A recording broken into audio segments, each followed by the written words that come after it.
Hi ಸ್ನೇಹಿತರೆ, ಎಲ್ಲರಿಗೂ ನಮಸ್ಕಾರ. ಪ್ರತಿಯೊಂದು ಗೃಹಲಕ್ಷ್ಮಿ ಯೋಜನೆಯ ಫಲಾನುಭವಿಗಳಿಗೆ ಸರ್ಕಾರ ಒಟ್ಟಿಗೆ 3 ತಿಂಗಳ 6,000 ಹಣನ ಜಮಾ ಮಾಡುವುದಾಗಿ ಪ್ರತಿ ಫಲಾನುಭವಿಗಳಿಗೆ ಭರ್ಜರಿ ಗುಡ್ಡಿಸ್ನ ಕೊಟ್ಟಿದೆ. ಈಗಾಗಲೇ ಫಲಾನುಭವಿಗಳಿಗೆ 6,000 ಹಣ ಜಮಾ ಆಗೋದಕ್ಕೆ ಶುರುವಾಗಿದೆ. ನಿಮ್ಮ ಬ್ಯಾಂಕ್ ಖಾತೆಗೆ ಹಣ ಕ್ಯಾನ್ಸಲ್ ಆಗುವ ಸಾಧ್ಯತೆ ಕೂಡ ಇದೆ. ಯಾಕಂದರೆ 3 ಲಕ್ಷಕ್ಕಿಂತ ಅಧಿಕ ಮಹಿಳೆಯರಿಗೆ ಹಣ ಕ್ಯಾನ್ಸಲ್ ಆಗಿದ್ದು, ನೀವು ಎಷ್ಟು ಬೇಗ ಪ್ರತಿ ಫಲಾನುಭವಿಗಳು ಗೃಹಲಕ್ಷ್ಮಿಗೆ ಮರು ಅರ್ಜಿನ ಹಾಕ್ತೀರಾ ಅಷ್ಟು ಬೇಗ ನಿಮ್ಮ ಬ್ಯಾಂಕ್ ಖಾತೆಗೆ ಹಣ ಬರುತ್ತೆ ಮತ್ತು ಸರ್ಕಾರ ಜಾರಿಗೆ ತಂದಿರುವ ನಿಯಮಗಳನ್ನ ಪಾಲಿಸಬೇಕು.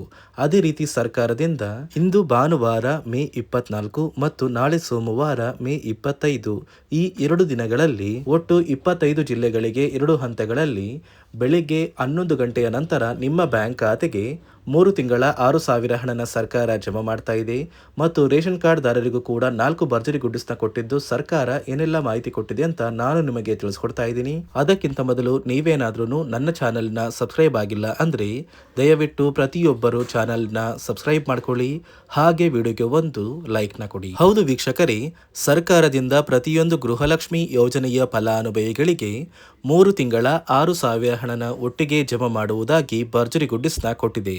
ಈಗಾಗಲೇ ಪ್ರತಿಯೊಂದು ಫಲಾನುಭವಿಗಳ ಬ್ಯಾಂಕ್ ಖಾತೆಗೆ ಈ ಮೇ ತಿಂಗಳ 31ನೇ ಕಂತು, ಏಪ್ರಿಲ್ ತಿಂಗಳ 30ನೇ ಕಂತು ಹಾಗೂ ಮಾರ್ಚ್ ತಿಂಗಳ 29ನೇ ಕಂತು ಒಟ್ಟು 3 ತಿಂಗಳ 6,000 ಹಣನ ಪ್ರತಿಯೊಂದು ಫಲಾನುಭವಿಗಳಿಗೆ ಸರ್ಕಾರ ಜಮಾ ಮಾಡ್ತಾ ಇದ್ದು, ನಿಮ್ಮ ಬ್ಯಾಂಕ್ ಖಾತೆಗೆ ಹಣ ಕ್ಯಾನ್ಸಲ್ ಆಗುತ್ತೆ. ಯಾಕಂದರೆ ಸುಮಾರು 3 ಲಕ್ಷಕ್ಕಿಂತ ಅಧಿಕ ಮಹಿಳೆಯರಿಗೆ ಹಣ ಕ್ಯಾನ್ಸಲ್ ಆಗಿದ್ದು, ನೀವು ಎಷ್ಟು ಬೇಗ ಗೃಹಲಕ್ಷ್ಮಿಗೆ ಮರು ಅರ್ಜಿನ ಹಾಕ್ತೀರಾ ಅಷ್ಟು ಬೇಗ ಸರ್ಕಾರ ಗೃಹಲಕ್ಷ್ಮಿ ಹಣನ ನಿಮ್ಮ ಬ್ಯಾಂಕ್ ಖಾತೆಗೆ ಜಮಾ ಮಾಡುತ್ತೆ ಮತ್ತು ಗೃಹಲಕ್ಷ್ಮಿಗೆ ಜಾರಿಗೆ ಬಂದಿರುವ ಹೊಸ ನಿಯಮಗಳನ್ನ ಕಡ್ಡಾಯವಾಗಿ ಪಾಲಿಸಬೇಕು.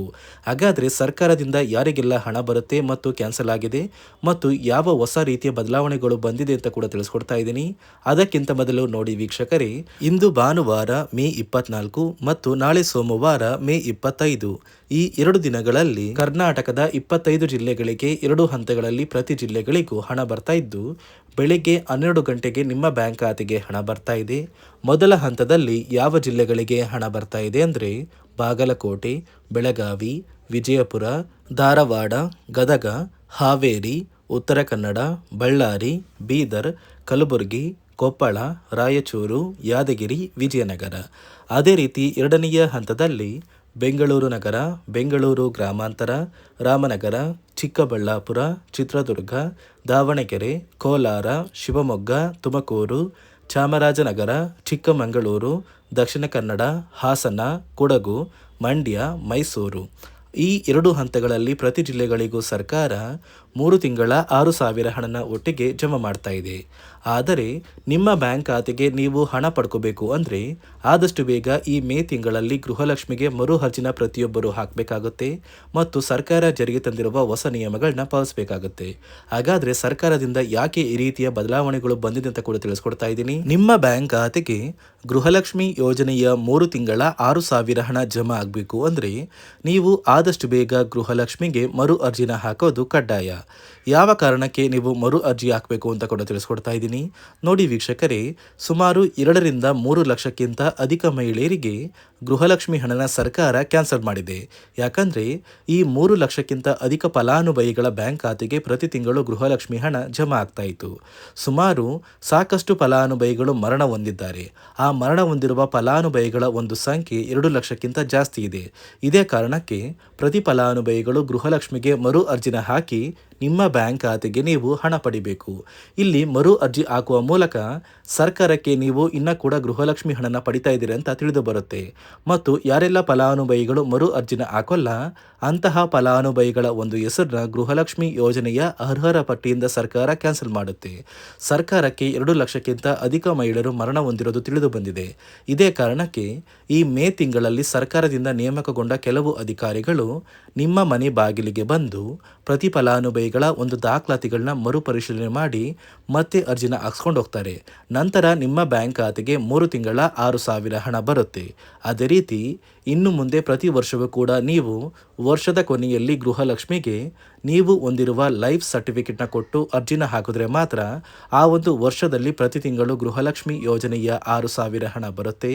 ಈಗಾಗಲೇ ಫಲಾನುಭವಿಗಳಿಗೆ ಗೃಹಲಕ್ಷ್ಮಿ ಹಣ ಜಮಾ ಆಗೋದಕ್ಕೆ ಸ್ಟಾರ್ಟ್ ಆಗಿದೆ. ಆದಷ್ಟು ಬೇಗ ನೀವು ಈ ಮೇ ತಿಂಗಳಲ್ಲಿ ಮರು ಅರ್ಜಿನ ಹಾಕಿ ಗೃಹಲಕ್ಷ್ಮಿ ಹಣನ ಪಡ್ಕೊಳ್ಳಿ. ಮತ್ತು ಸರ್ಕಾರ ಈ ಗೃಹಲಕ್ಷ್ಮಿ ಹಣಕ್ಕೆ ಕೆಲವು ನಿಯಮಗಳನ್ನ ಕೂಡ ಜಾರಿಗೆ ತಂದಿದೆ. ಅದೇ ರೀತಿ ರೇಷನ್ ಕಾರ್ಡ್ ಹೊಂದಿರುವ ಪ್ರತಿಯೊಂದು ಕಾರ್ಡ್ದಾರರಿಗೂ ಕೂಡ ಸರ್ಕಾರ 3 ಮುಖ್ಯವಾದ ಭರ್ಜರಿ ಗುಡ್ ನ್ಯೂಸ್ನ ಕೊಟ್ಟಿದ್ದು, ಮೊದಲ ಒಂದು ಗುಡ್ ನ್ಯೂಸ್ ಬಂದು ಸರ್ಕಾರ ಹೊಸ ರೇಷನ್ ಕಾರ್ಡ್ಗೆ ಅರ್ಜಿನ ಸ್ವೀಕಾರ ಮಾಡ್ತಾ ಇದೆ. ನೀವು ಕೂಡ ಹೊಸ ರೇಷನ್ ಕಾರ್ಡ್ನ ಪಡಿಬೇಕು ಅಂದರೆ ಆದಷ್ಟು ಬೇಗ ಅರ್ಜಿನ ಹಾಕಿ. ಅದೇ ರೀತಿ ಎರಡನೆಯ ಒಂದು ಗುಡ್ ನ್ಯೂಸ್ ಬಂದು ನೋಡಿ ವೀಕ್ಷಕರೇ, ನಿಮ್ಮ ಒಂದು ರೇಷನ್ ಕಾರ್ಡ್ಗೆ ಸರ್ಕಾರದಿಂದ ಈ ಮೇ ತಿಂಗಳಲ್ಲಿ 3 ತಿಂಗಳಿಗೆ ಬರುವಂತಹ 15 ರೀತಿಯ ಆಹಾರ ಪದಾರ್ಥಗಳನ್ನ ಸರ್ಕಾರ ಉಚಿತವಾಗಿ ಕೊಡ್ತಾ ಇದೆ.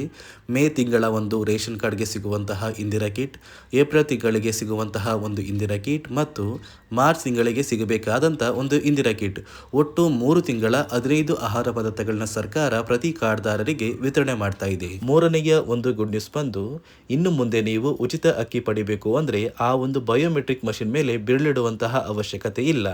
ಯಾಕಂದರೆ ಇದೀಗ ಸರ್ಕಾರ ನಿಮ್ಮ ಒಂದು ಬೆರಳು ಆ ಒಂದು ಮಷಿನಲ್ಲಿ ಎಂಟ್ರಿ ಆಗಿಲ್ಲ ಅಂದರೂ ಕೂಡ ಆ ಒಂದು ಅಧಿಕಾರಿಗಳು ಪುಸ್ತಕದಲ್ಲಿ ನಿಮ್ಮ ಒಂದು ಹೆಸರನ್ನ ಬರ್ಕೊಂಡು ನಿಮ್ಮ ಕಾರ್ಡಿಗೆ ಅಕ್ಕಿನ ಕೊಡಬೇಕು ಅಂತ ಸರ್ಕಾರ ಆದೇಶ ಕೊಟ್ಟಿದ್ದು, ಈ 3 ಗುಡ್ ನ್ಯೂಸ್ನ ಪ್ರತಿಯೊಂದು ಫಲಾನುಭವಿಗಳಿಗೆ ಸರ್ಕಾರ ಕೊಡ್ತಾ ಇದೆ. ಇದರ ಜೊತೆಗೆ ನಿಮ್ಮ ಬ್ಯಾಂಕ್ ಖಾತೆಗೆ ಗೃಹಲಕ್ಷ್ಮಿ ಯೋಜನೆಯ ಹಣ ಇನ್ನು ಮುಂದೆ ಬರಬೇಕು ಅಂದರೆ 5 ರೀತಿಯ ಹೊಸ ನಿಯಮಗಳನ್ನ ನೀವು ಪಾಲಿಸಬೇಕು ಅಂತ ಸರ್ಕಾರ ಆದೇಶ ಕೊಟ್ಟಿದೆ. ಅದೇ ರೀತಿ ನೋಡಿ ಸ್ನೇಹಿತರೆ, ಈ ಬಾರಿ ಸುಮಾರು 1 ಲಕ್ಷಕ್ಕಿಂತ ಅಧಿಕ ಫಲಾನುಭವಿಗಳ ಬ್ಯಾಂಕ್ ಖಾತೆಗೆ ಸರ್ಕಾರ ಗೃಹಲಕ್ಷ್ಮಿ ಯೋಜನೆಯ ಹಣನ ಜಮಾ ಮಾಡ್ತಾ ಇಲ್ಲ. ಕಾರಣ ಏನು ಅಂದರೆ, ನಿಮ್ಮ ಬ್ಯಾಂಕ್ ಖಾತೆಗೆ ಡೆಬಿಟ್ ಮೂಲಕ ಹಣ ಜಮಾ ಮಾಡುವಂತಹ ಸಂದರ್ಭದಲ್ಲಿ ಸರ್ಕಾರ ಸಾಕಷ್ಟು ಫಲಾನುಭವಿಗಳ ಒಂದು ಬ್ಯಾಂಕ್ ಖಾತೆಗೆ ಹಣ ಜಮಾ ಮಾಡೋದನ್ನು ಕ್ಯಾನ್ಸಲ್ ಮಾಡಿದೆ. ಯಾಕಂದರೆ ಇತ್ತೀಚೆಗೆ ಹಣಕಾಸು ಇಲಾಖೆ ಜಾರಿಗೆ ತಂದಿರುವ 5 ನಿಯಮಗಳ ಆಧಾರದ ಮೇಲೆ ಪ್ರತಿಯೊಂದು ಫಲಾನುಭವಿಗಳಿಗೆ ಸರ್ಕಾರ ಈ ಒಂದು ಹಣನ ಜಮಾ ಮಾಡ್ತಾ ಇದ್ದು, ಯಾರೆಲ್ಲ ಫಲಾನುಭವಿಗಳು ಈ ನಿಯಮಗಳನ್ನ ಪಾಲಿಸಿಲ್ಲ ನಿಮ್ಮ ಬ್ಯಾಂಕ್ ಖಾತೆಗೂ ಕೂಡ ಹಣ ಜಮಾ ಆಗೋದಿಲ್ಲ. ಹಾಗಾದರೆ ಬನ್ನಿ ಸ್ನೇಹಿತರೆ, ಸರ್ಕಾರ ಜಾರಿಗೆ ತಂದಿರುವ ಆ 5 ಹೊಸ ನಿಯಮಗಳು ಏನು ಅಂತ ನಾನು ನಿಮಗೆ ತಿಳಿಸ್ಕೊಡ್ತಾ ಇದ್ದೀನಿ. ನೋಡಿ ಸ್ನೇಹಿತರೆ, ಮೊದಲನೆಯ ಒಂದು ನಿಯಮ ಬಂದು, ಸಾಕಷ್ಟು ಫಲಾನುಭವಿಗಳು ಹೊಂದಿರುವಂತಹ ಒಂದು ರೇಷನ್ ಕಾರ್ಡ್ ಏನಿದೆ ಆ ಒಂದು ರೇಷನ್ ಕಾರ್ಡ್ನ ಮನೆಯ ಸದಸ್ಯರ ಪ್ರತಿಯೊಬ್ಬರ ಒಂದು ಆಧಾರ್ ಕಾರ್ಡ್ನ ನಿಮ್ಮ ರೇಷನ್ ಕಾರ್ಡ್ಗೆ ಕಡ್ಡಾಯವಾಗಿ ಲಿಂಕ್ ಮಾಡಿಸ್ಬೇಕು. ಅಂದರೆ ಈ ಒಂದು ಲಿಂಕ್ ಮಾಡಿಸುವಂತಹ ಒಂದು ಪ್ರೊಸೀಜರ್ಗೆ ಸರ್ಕಾರ KYC ಅಂತ ಕರೀತಾರೆ. ನಿಮ್ಮ ರೇಷನ್ ಕಾರ್ಡ್ಗೆ ಇನ್ನೂ ಸಹ KYC ಆಗಿಲ್ಲ ಅಂದರೆ ನಿಮ್ಮ ಬ್ಯಾಂಕ್ ಖಾತೆಗೆ ಸರ್ಕಾರ ಮುಂದಿನ ದಿನಗಳಲ್ಲಿ ಗೃಹಲಕ್ಷ್ಮಿ ಯೋಜನೆಯ ಹಣನ ಕ್ಯಾನ್ಸಲ್ ಮಾಡುತ್ತೆ. ಅದೇ ರೀತಿ ಎರಡನೆಯ ಒಂದು ನಿಯಮ ಬಂದು, ಸಾಕಷ್ಟು ಫಲಾನುಭವಿಗಳು ಕಳೆದ 3 ತಿಂಗಳಿಂದ ಸರ್ಕಾರದಿಂದ ಬರ್ತಾ ಇರುವಂತಹ ಒಂದು ರೇಷನ್ ಏನಿದೆ ಅಂದರೆ ಉಚಿತ ಅಕ್ಕಿ ಏನಿದೆ ಈ ಒಂದು ರೇಷನ್ನ ಪಡ್ಕೋತಾ ಇಲ್ಲ. ಒಂದು ವೇಳೆ ಕಳೆದ 3 ತಿಂಗಳಿಂದ ನೀವು ರೇಷನ್ನ ಪಡ್ಕೊಂಡಿಲ್ಲ ಅಂದರೆ ಸರ್ಕಾರ ನಿಮ್ಮ ಬಳಿ ಇರುವಂತಹ ಒಂದು ರೇಷನ್ ಕಾರ್ಡ್ನ ಕ್ಯಾನ್ಸಲ್ ಮಾಡುತ್ತೆ. ನಿಮ್ಮ ರೇಷನ್ ಕಾರ್ಡ್ನ ಸರ್ಕಾರ ಕ್ಯಾನ್ಸಲ್ ಮಾಡಿದರೆ ನಿಮ್ಮ ಬ್ಯಾಂಕ್ ಖಾತೆಗೆ ಗೃಹಲಕ್ಷ್ಮಿ ಯೋಜನೆಯ ಹಣ ಇರ್ಬೋದು ಮತ್ತು ಸರ್ಕಾರದಿಂದ ಬರುವಂತಹ ಒಂದು ಸೌಲಭ್ಯಗಳನ್ನ ನೀವು ಕಳ್ಕೋಬೇಕಾಗುತ್ತೆ. ಅದೇ ರೀತಿ ಮೂರನೆಯ ಒಂದು ನಿಯಮ ಬಂದು, ನೋಡಿ ಸ್ನೇಹಿತರೆ, ನಿಮ್ಮ ಬಳಿ ಇರುವಂತಹ ಒಂದು ಆಧಾರ್ ಕಾರ್ಡ್ ಏನಿದೆ ಆ ಒಂದು ಆಧಾರ್ ಕಾರ್ಡ್ನ ಕಳೆದ 15 ವರ್ಷಗಳಲ್ಲಿ ನೀವು ಯಾವುದೇ ರೀತಿಯ ಒಂದು ತಿದ್ದುಪಡಿನ ಮಾಡಿಸಿಲ್ಲ ಅಂದರೆ ನಿಮ್ಮ ಬ್ಯಾಂಕ್ ಖಾತೆಗೆ ಸರ್ಕಾರ ಗೃಹಲಕ್ಷ್ಮಿ ಯೋಜನೆಯ ಹಣನ ಕ್ಯಾನ್ಸಲ್ ಮಾಡುತ್ತೆ. ಯಾಕಂದರೆ ಸರ್ಕಾರದಿಂದ ಬಂದಿರುವಂತಹ ಒಂದು ಆದೇಶದ ಪ್ರಕಾರ ಪ್ರತಿಯೊಂದು ಫಲಾನುಭವಿಗಳು ಕಳೆದ 15 ವರ್ಷಗಳಲ್ಲಿ ಯಾವುದೇ ರೀತಿಯ ಒಂದು ತಿದ್ದುಪಡಿನ ನಿಮ್ಮ ಆಧಾರ್ ಕಾರ್ಡ್ಗೆ ನೀವು ಮಾಡಿಸಿಲ್ಲ ಅಂದರೆ ಕಡ್ಡಾಯವಾಗಿ ಆದಷ್ಟು ಬೇಗ ನಿಮ್ಮ ಆಧಾರ್ ಕಾರ್ಡ್ಗೆ ತಿದ್ದುಪಡಿನ ಮಾಡಿಸಿ. ಅದೇ ರೀತಿ ನಾಲ್ಕನೆಯ ಒಂದು ನಿಯಮ ಬಂದು, ನಿಮ್ಮ ಕುಟುಂಬದ ಒಂದು ವಾರ್ಷಿಕ ಆದಾಯ 7 ಲಕ್ಷಕ್ಕಿಂತ ಕಡಿಮೆ ಇರಬೇಕು. ಒಂದು ವೇಳೆ ನಿಮ್ಮ ಕುಟುಂಬದ ವಾರ್ಷಿಕ ಆದಾಯ 7 ಲಕ್ಷಕ್ಕಿಂತ ಜಾಸ್ತಿ ಇದ್ದರೆ ನಿಮ್ಮ ಬ್ಯಾಂಕ್ ಖಾತೆಗೆ ಸರ್ಕಾರ ಗೃಹಲಕ್ಷ್ಮಿ ಯೋಜನೆಯ ಹಣನ ಕ್ಯಾನ್ಸಲ್ ಮಾಡುತ್ತೆ. ಅದೇ ರೀತಿ ಐದನೆಯ ಒಂದು ನಿಯಮ ಬಂದು, ನಿಮ್ಮ ಕುಟುಂಬದ ಸದಸ್ಯರು ಅಥವಾ ಗೃಹಲಕ್ಷ್ಮಿ ಯೋಜನೆಯ ಫಲಾನುಭವಿಗಳು ಯಾರು ಕೂಡ ಸರ್ಕಾರಿ ನೌಕರರಾಗಿ ಕಾರ್ಯನಿರ್ವಹಿಸ್ತಾ ಇರಬಾರ್ದು.